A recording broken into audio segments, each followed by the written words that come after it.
kalau kita nak fikir jalan ke depan, dalam kes Loh Siew Hong inilah bagi saya. Pertamanya kita lihat dia dah beragama Islam. Persoalannya sekarang ni keislamannya itu dipertikaikan oleh setengah pihak yang iri hati, yang tak suka melihat kanak-kanak tersebut memeluk agama Islam. Jadi itu persoalannya. Kenapa sakit hati sangat tengok budak-budak itu memeluk Islam? Maka mereka akan jawab, kanak-kanak tersebut diislamkan secara tidak sah, tidak mengikut prosedur, tidak adil, tidak mendapat keizinan ibu dan sebagainya. Tapi kalau kita melihat kepada fakta kes ini, kanak-kanak tersebut bukannya kecil. Mereka yang seorang tu 11 tahun, yang dua orang lagi dah 14 tahun. Bukan kecil. Maksudnya mereka dah ada boleh berfikir dan dah boleh mula faham perkara-perkara asas. Itu yang pertama saya nak tekankan. Jadi kenapa tak kita bagi pilihan kepada kanak-kanak tersebut? Itu yang pertama. Yang kedua, selepas daripada kanak-kanak tersebut dikembalikan kepada ibu pada 21 Februari, selepas daripada perintah Mahkamah Habeas Corpus. Jadi maksudnya di peringkat itu kanak-kanak itu sudah berada dalam jagaan penuh, jagaan dan kawalan penuh ibu mereka. Tetapi mereka masih mengekalkan, kalau kita tengok gambar, laporan-laporan media, mereka masih mengekalkan memakai tudung. Bahkan kalau saya nak tunjuk kat sini,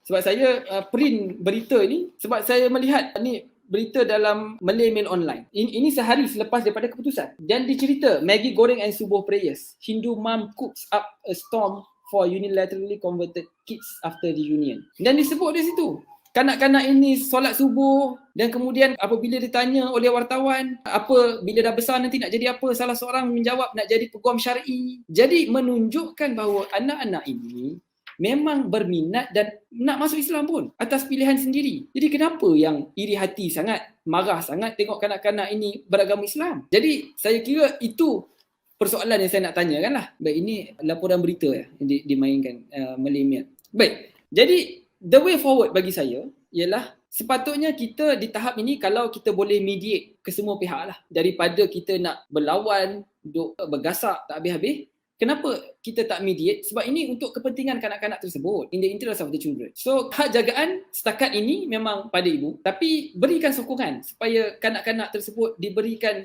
pendidikan yang secukupnya dari sudut agama dan supaya ibunya mendapat panduan berkenaan macam mana nak membesarkan kanak-kanak tersebut dari sudut makan minum, sebab sudah tentu ada benda-benda yang kanak-kanak tersebut tak boleh nak makan dan sebagainya kan.